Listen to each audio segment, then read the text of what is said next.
지난 6월 말 등장한 한 사이트, 디지털 교도소. 소개엔 대한민국 악성 범죄자들의 신상 정보를 공개하는 웹사이트라고 적혀 있는데요. 범죄자로 특정한 이들의 사진과 이름뿐 아니라 연락처, 주소, 학력 및 직장 정보 등 자세한 신상이 공개되어 있습니다. 사이트 운영자는 대한민국 악성 범죄자에 대한 관대한 처벌의 한계를 느꼈다며 범죄자들이 제일 두려워하는 신상 공개를 통해 피해자들을 위로하려 한다고 밝혔는데요.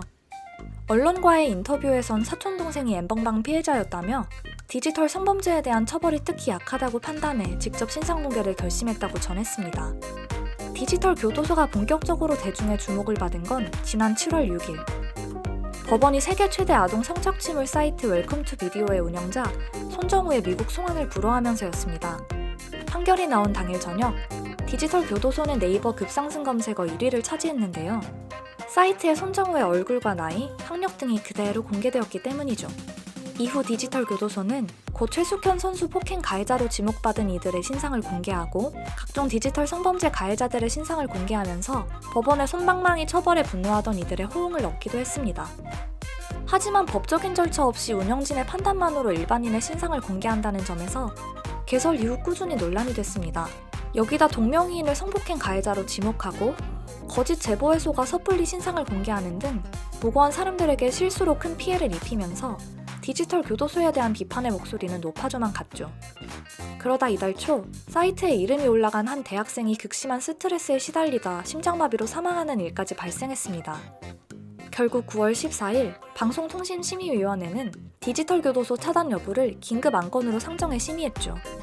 그런데 뜻밖에도 사이트를 차단하지 않기로 결론이 났습니다. 한눈에 보아도 문제가 한두 가지가 아닌데 방심위는 왜 그런 결정을 내렸을까요?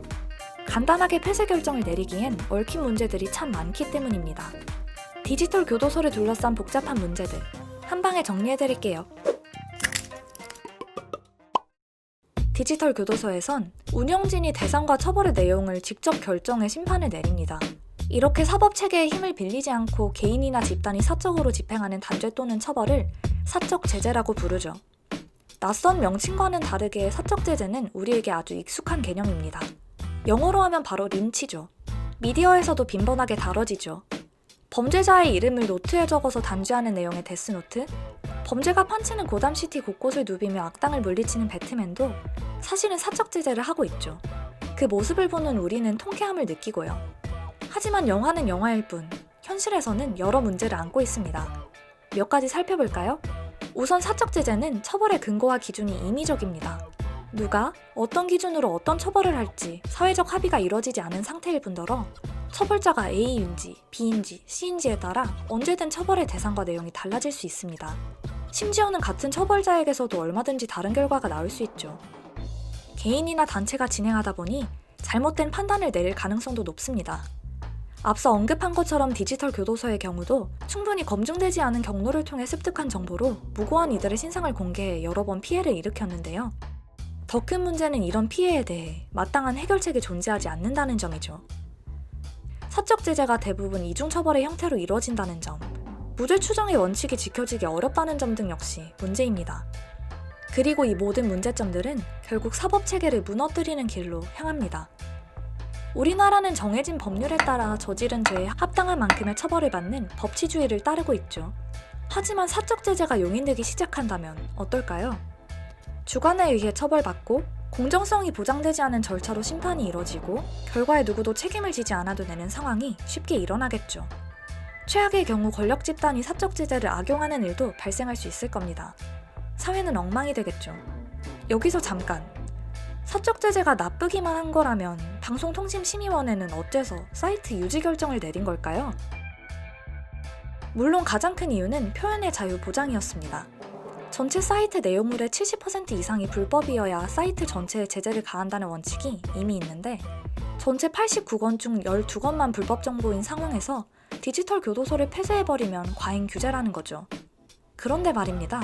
회의 내내 지속적으로 언급된 단어가 있습니다. 바로 공익성인데요.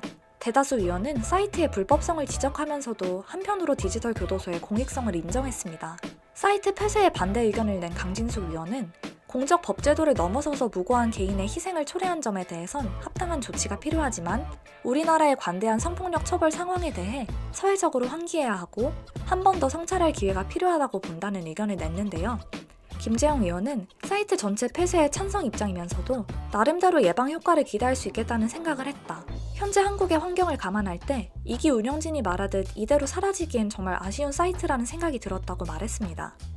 실제로 공익성이 두드러질 경우 법치 아래서도 사적 제재가 용인되는 경우가 있습니다. 가장 대표적인 사례가 양육비 미지급 부모를 신상 공개하는 사이트인 배드파더스인데요. 배드파더스에는 이혼 뒤 고의로 자녀 양육비를 주지 않은 부모들의 이름, 얼굴, 나이, 직업 등이 공개되어 있습니다. 배드파더스의 운영자 구본창 씨는 지난 1월 명예훼손 혐의로 기소됐는데요. 1심에서 무죄를 선고받았습니다. 재판부가 신상 공개에 따른 명예훼손보다 이를 공개해서 얻게 되는 공익이 더 크다고 판단한 겁니다. 특히 판결문의 양육비 문제를 공적인 채무관계로 봐야 한다는 내용이 들어가면서 그동안 개인적인 문제로 인식되어 온 양육비 문제에 대해 공적인 제재를 가할 수 있다는 논리를 정당화하는 선례를 남기기도 했습니다.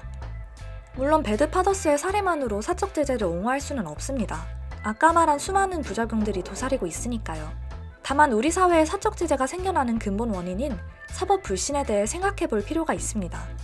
디지털 교도소는 성착취물 제작 남성을 고도 비만을 이유로 감형한 사례, 아동 포르노 유통으로 40억 원이 넘는 수익을 올린 손종우에게 징역 1년 6개월을 선고한 사례 등 국민의 법 감정과는 거리가 먼 판결들로 인해 그동안 쌓여온 불신 속에서 탄생했습니다.